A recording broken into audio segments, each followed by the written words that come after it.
Welcome to Learn Short and Typing with Vikas sir. Real judgment for Chandigarh high courts exercise number 6 जो आपको PDF की form में description box में आपको मिल जाएगा।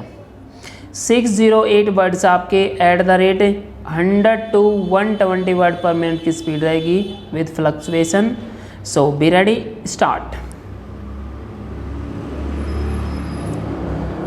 The petitioner thereupon moved in this court for permission to produce before the court the original agreement bearing the signatures of the petitioner also.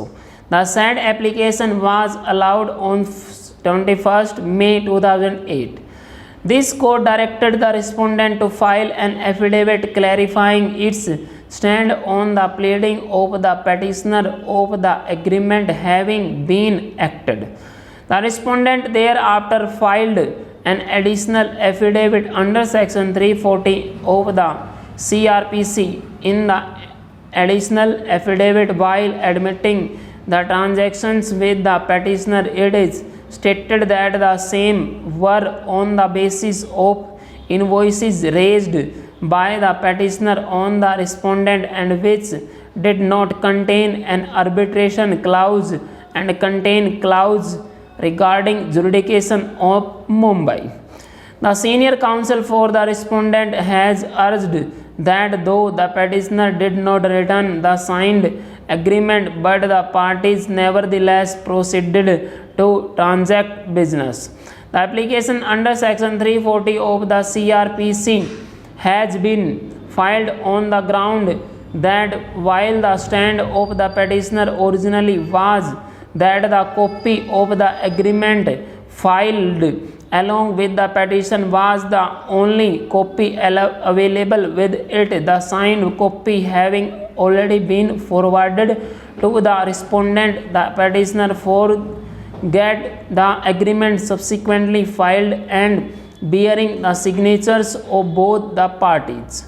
The senior counsel for the respondent has argued on the same lines, though he had also sought to urge the aspect of limitation but subsequently did not press the same, being a question of trial.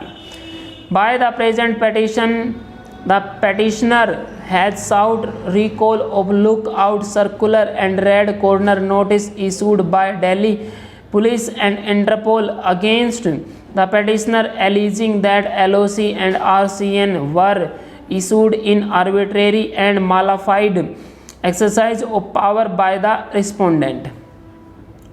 The petitioner claimed that he was a Canadian citizen since January 2004 and a person of Indian origin. He had married one Miss Reema, daughter of Professor R.S. Maan, on 24th March 2002, according to Hindu Rites and Ceremonies at Infantry Hostel, Delhi Cantonment, New Delhi. At the time of his marriage, the petitioner was living and working in Canada and he came to India on 3 weeks leave for the purpose of marriage. The marriage was settled with Miss Reema through matrimonial advertisement in newspaper. The facts reveal that wife of the petitioner was not able to join the petitioner in Canada as difference arose between the parties in the very beginning. The petitioner alleged that he was compelled to withdraw the sponsorship made by him for his wife Reema in view of certain developments. A complaint against the petitioner and his parents and married sister was filed at Crime Against Women Cell, making various allegations. Later on, an FIR was registered on the basis of this complaint. The parents and sister of petitioner obtained anticipatory bail from the court.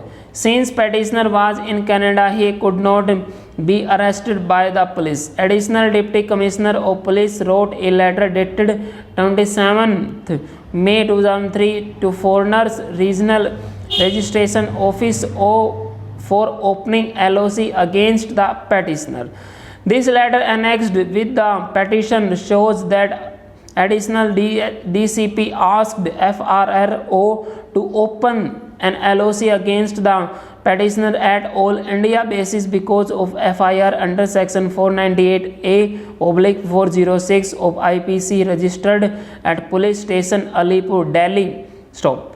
A letter seems to have also been written to Interpol wing of Central Bureau of Investigation of 11 June 2003 for opening and issuance of a red corner notice and service of summons on the petitioner in Canada. In response to this letter, CBI wrote a letter to Dr. R.K. Bansal, ACP Subdivision Narela, New Delhi, and informed ACP that summons had been forwarded of Indian High Commission in Canada. Full stop.